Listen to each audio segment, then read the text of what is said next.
welcome to this deep dive.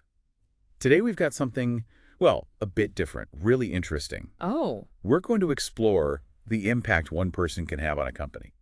Not through, the usual performance reviews or annual reports, okay. How then? through something much more personal. A collection of farewell messages. Oh, Okay, these were gathered for Dr. Paolo Fontana. His last day at Ayuno Media Group was April 10th, 2025, and these messages are in a file called farewells.pdf. got it. So we're looking at his legacy through his colleagues' goodbyes. Exactly. Our mission here is to understand the kind of mark Dr. Fontana left on his colleagues, on the company, just by looking closely at what they actually said. It's like getting a sort of multi-dimensional view straight from the source. Precisely. Straight from the people he worked with day to day. It's a fascinating approach, isn't it? Using these personal reflections to gauge professional value. It really is. Because these aren't just formal platitudes, right? They should offer a genuine glimpse into his actual everyday impact. That's the hope. And what immediately strikes you when you look at these messages is just how many there are Right. The sheer volume. and how genuinely heartfelt they seem.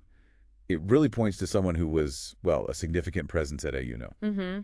Highly respected, influential, perhaps. Definitely looks that way. Yeah. We even have an opening message from David Lee, the founder and CEO. Oh, wow. From the top. Yeah. And it really sets the tone. He expresses real regret at Paolo's departure, doesn't hold back, calls him one of the genius minds behind AUNO's success. Genius minds. That's strong praise from the CEO. It is. And he specifically highlights Paolo's leadership of the FP&A team. Financial planning and analysis. Okay. Right. That team's crucial, responsible for forecasting, guiding the company's finances. And Lee mentioned specific improvements. He did. Things like order book analysis that's tracking customer orders for future revenue, right? Yep. Gives you visibility. And Selco, Prodco reporting, which likely means, breaking down performance across sales and production units. So really getting into the nitty-gritty of financial performance. Exactly. For the CEO to call out those specific contributions, it really underscores their importance. It certainly does. That kind of recognition suggests his work wasn't just, appreciated. It was seen as fundamental. Fundamental to the company's achievements, yeah. Makes you wonder, what was their financial analysis like before him? How transformative was his input? Good question. Let's dig a little deeper into those contributions. A clear theme that emerges is Paolo's strong financial acumen Okay.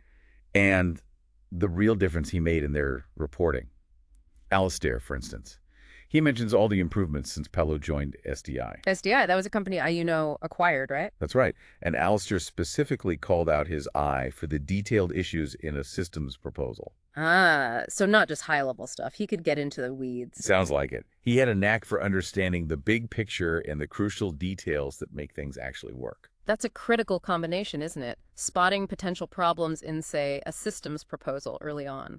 Can save a lot of headaches down the line. Absolutely. Time, resources, prevents major issues. Exactly. And we see this echoed by others. Emil also mentions improvements in reporting and guidance. So a tangible, positive impact on the finance team's day-to-day. Seems like it. Then Novi Dewey highlights his strategic vision alongside that meticulous attention to detail. Strategic vision and detailed focus. Interesting mix. Yeah, within the finance team. So it wasn't just about generating reports. It sounds like he was instrumental in shaping how the company understood and used its financial data. Well, clear and accurate financial reporting, that's the bedrock, isn't it, for making informed decisions. Totally. It helps you understand profitability, weaknesses, strengths, decide where to invest, how to grow. Sounds like Paolo brought that clarity. A level of rigor, maybe. Empowering them to operate more effectively. That's what it sounds like. And it gets even more specific. Marcus talks about how almost every number in the company has been touched by Paolo, or his Power BI reports. Power BI, the visualization tool. Okay. Yeah. Right. Making complex data easier to grasp with charts, dashboards. So leveraging technology too, not just traditional analysis. Yeah. And Marcus remembers their first meeting way back in Berlin, June 2014. Wow, that's gone back. After a recommendation from a former CEO, apparently. And Powell's initial assignment was at the FSSC in Warsaw, before someone named Paul arrived. So a long history with the company, deeply involved in the financial core. For a long time, yeah. That long-term involvement probably gave him a really unique perspective, a deep understanding of the company's financial intricacies. Must have. And his influence extending to Power BI suggests he was making financial info more accessible across the whole organization, not just within finance. Good point. Danielle goes even further, says Paolo's numbers and analysis were the foundation of every project he managed. Every project. That's what he says. And get this, going back to their first meeting in 2003. 2003, that's over 2 decades. Incredible impact. Incredible. So clearly, not just looking backward at data, but providing the essential groundwork for future stuff. Yeah, it really underscores how crucial that strong financial analytical foundation is, especially for growth stability. And Dr. Fontana seems to have been a key architect of that foundation for For a significant period, yeah. Makes you think how many projects were probably more successful, better informed, just because of his input. Definitely. Okay, moving beyond just the reporting side. Another big area where Paolo seems to have excelled is his analytical skills, problem solving. Right. The ability to untangle complex issues. Claudia praises his depth of knowledge and sharp mind, says he always seemed to have an answer or thoughtful guidance. Suggests real intellectual horsepower, someone colleagues relied on. Yeah. And Felton was apparently in awe of his expertise in various industry-related matters. So broad knowledge, too, not just finance. Seems that way. Yeah. Which is incredibly valuable, right, for tackling those tricky issues that cut across different departments. Absolutely. You get a more holistic view, a more informed approach to problem solving. Katarzyna calls him a master. A master. Yeah. Someone you could turn to with problems or doubts. She appreciated his, quote, incredible and generously shared knowledge and his help solving problems. Generously shared, that's important. Not hoarding knowledge. Yeah. And Evelina simply valued his analytical skills. Sounds like he was the go-to person for the tough challenges. It's vital to have someone like that on a team, isn't it? Absolutely. That reliable problem solver. It builds confidence, security within the team. People feel safer taking risks, maybe? Yeah, fosters a more proactive environment, perhaps. Definitely a cornerstone. For sure. Now, another theme, and this was really heartwarming, it runs through so many messages, Paolo's role as a teacher, a mentor, a supporter. The softer skills, but equally important. Right. Fenn explicitly calls him a great colleague, teacher, and a mentor. That's a powerful combination. It really is. Mentorship is so crucial for growth, for company culture. And that multiple people use this kind of language, it says a lot about his approach. Speaks volumes. Claudia appreciated the time he took to help others learn and grow. Showing a genuine investment in his colleagues' development. That's right. Not just focused on his own tasks. Matteo thanks him for being a key reference point for his guidance and mentoring. Gosia calls him a great inspiration and a true mentor. Inspiration and mentor. Yeah, and she highlights his listening, encouraging, and empowering leadership style. Listening, encouraging, empowering. That's key, isn't it? Not just telling people what to do. Exactly, helping people develop their own capabilities. That's what a good mentor does. Helps you develop critical thinking, confidence. Yeah. Find your own solutions. And that point about him listening suggests emotional intelligence. Good point. Complementing his technical skills made him more effective. Definitely. We also hear from Jorge notes Paolo's willingness to share knowledge and guidance. Joe appreciated his guidance, help, openness, and approachable attitude. Approachable. That's huge. People felt comfortable asking for help. Even Beata credits him directly with developing her analytical Excel skills. Oh, a concrete example. Yeah, because of his patience and dedicated teaching.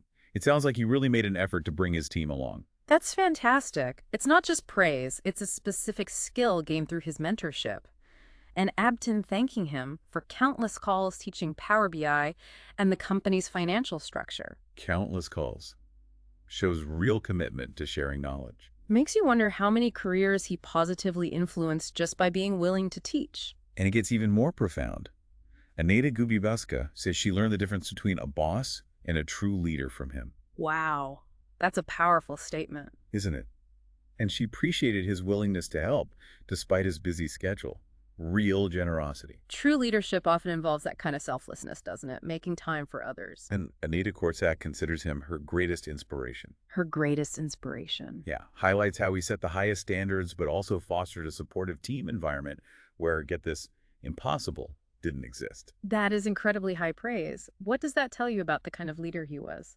It tells me he created a culture where challenges were seen as opportunities, where people felt backed up to achieve their best. That's a rare and valuable quality. Suggests he had the technical skills, the emotional intelligence, and the vision to inspire and empower. Exactly. Now, beyond skills and mentorship, it's clear Paolo was also seen as highly collaborative, dedicated. Okay, team player aspects. Chad appreciated his passion for things to be right and his willingness to collaborate at nearly any hour. Wow, nearly any hour. That's serious commitment to excellence. Speaks volumes, doesn't it? It does. That kind of dedication can be contagious, lift the whole team. David Coury recognized his dedication too, and the fact that he always fought for the best solutions, for the good of the company. Fighting for the best, not just the easiest, important distinction. And Paul D. admired his hard work, open-mindedness, drive for real change, over 10-plus years working together. 10 years. Since the Atlas deployment in Estonia, that's a long working relationship. It is. And Paul recalls discussions about changes, improvements. So Paolo wasn't just maintaining things, he was actively pushing to make things better. That longevity with Paul really adds weight to those observations, doesn't it? Seeing that drive consistently over a decade. It does. Hong noted his commitment to excellence, continuous learning, development, and extraordinary work ethic over the past 4 years. Continuous learning, too. Always improving himself. And Kate specifically mentions working one-on-one for over 60 hours on the cost calculator. 60 hours on one project, one-on-one. Yeah. She called it a memorable experience, admired his skill, precision, meticulousness, smartness. Wow. That intense collaboration must have been incredibly productive, but also a huge learning opportunity for Kate. You think so, right? Absolutely. She likely gained deep insights into his problem solving, his work ethic. It's the kind of experience that really accelerates professional growth. Greg F. fondly remembers early meetings discussing the Paris build-out, the reboot plan. Big strategic initiatives. Yeah, and he appreciated learning about business plans, forecasts, enjoyed their interactions, even if challenging, calls them rewarding. Challenging but rewarding, often the best kind of collaboration. And Rachel highlights his dedication to logic, clarity of data, company goals, plus his generosity towards colleagues, and the lasting impact of his initiatives. That point about lasting impact is crucial. Why's that? Because it means his contributions will keep benefiting the company even after he's gone. It's not just the work he did then, but the systems, processes, knowledge he embedded. That's a real legacy. A significant legacy. Good point. Okay, finally, let's touch on his personality, his demeanor. Right, the person behind the professional. Claudia describes him as calmly reliable with an eye for detail. Calmly reliable. Nice combination. Paul D. noted his positive attitude. Alistair mentions his colorful Italian sayings. That's a bit of character. Uena appreciated his Italian phrases and great sense of humor. Katarzyna enjoyed his inspiring and humorous conversations and Latin maxims. Latin maxims, too. Sounds like quite the character. Brought his unique personality to work. Seems like it. How important do you think those personal touches are for building strong working relationships? Oh, incredibly important. They build rapport, make the environment more enjoyable, foster stronger connections. Shows he was more than just a job title. A person connecting on a human level. Exactly. Anita Guviuska appreciated his kindness and openness. Anita Korczak noted his heartfelt approach, calling it exceptional in the business world. Heartfelt approach. That stands out. Helene Johannesson simply stated, "Pleasure working with you and meeting you in Rome." Short and sweet. A personal connection there, too. Chris Carey added, "All the beat." Tanja just said, "Talo, missing you already." Those little snippets really paint a picture, don't they? Someone well-liked, respected personally. Yeah. It's often those small comments that reveal the true impact someone had, beyond just the professional stuff. It's about the positive experiences, the sense of connection they fostered. Which leads us nicely into the themes of loss and future wishes, the repeated expressions of sadness. Juno regretfully told me, "You'll be truly missed. Missing you already." Right. It really underscores his value to the team. It's not just losing his skills, is it? It's losing his presence. Exactly. It's a testament to the relationships he built that so many people explicitly said they'd miss him. It's the loss of a valued team member. Yeah, and there are the numerous well wishes for his future. Retirement, next ventures. Yeah. Wishing you all the best in your next chapter. Wish you all the best on your future adventures. Wishing you every success. It indicates genuine care for his well-being as he moves on, doesn't it? Definitely. A sense of goodwill, respect, suggests he left on good terms with a sincere support. Even Eric's funny message about maybe seeing him in Malta suggests A personal connection, maybe an ongoing friendship. Could be. Keeps the door open, in a way. Massimo's message is in Italian. Ciao Paolo, grazie per tutto. A lovely personal touch. In his native language, yeah. Very thoughtful. Pekka thanks him for finance expertise, professionalism, friendly manner. Ola Grabush hopes his extraordinary potential will be properly used in the future, wishes him health and happiness. Nice mix of professional respect and personal well wishes there. Nathan Yang appreciates his push for continuous improvement. Johan simply says, all the best for the future. It's a real chorus of appreciation. From people across different roles, different locations maybe, each message reinforces those key themes. Expertise, positive impact, genuine respect, affection. Okay, and let's not forget the personal touches, the inside jokes. Ah, yes, the lighthearted bits. Eric's mention of Malta again. Okay. Greg F's playful jab about Italy's football team next time we win against the Squadra Azzurra. Friendly rivalry. Alistair's Italian sayings. I don't mean his joke about him finally being the Italian in Malta. Adds that personal dimension, shows he wasn't just a colleague, but maybe a friend too. Integrated into the team fabric. Absolutely. Those shared jokes, personal connections, they really strengthen a team, don't they? They create camaraderie, belonging, boosts morale, team cohesion. Hugely important. Gushka's invitation to visit Poland. Another lovely personal touch. Very welcoming. And Rachel's hope that he'll now have time to enjoy the sunshine, the world outside.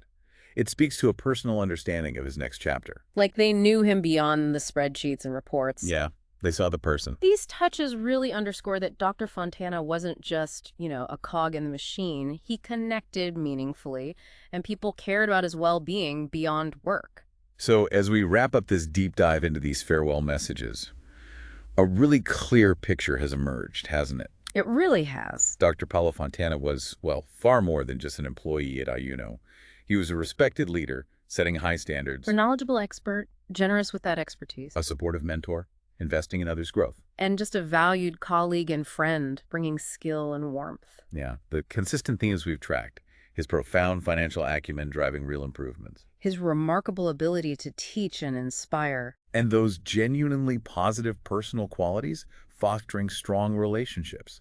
They all highlight the significant, lasting impact he had on individuals, and by extension, on IUNO's success and culture. David Lee's initial statement about him being one of the genius minds, Yeah. it really seems powerfully validated by all these testimonials. Each one gives specific examples of his brilliance, dedication, positive influence. It really does. Makes you think, doesn't it? About how often we truly recognize the genius minds around us in our own workplaces. It does. And ultimately, this collection, it offers such a powerful insight into the kind of professional relationships you can build. And the enduring legacy one dedicated individual can leave behind, even as they move on. It really prompts you to consider, the impact you are having on your colleagues, the support you offer. What kind of professional footprint you might leave, what kind of farewell messages might await you. It's definitely worthwhile food for thought.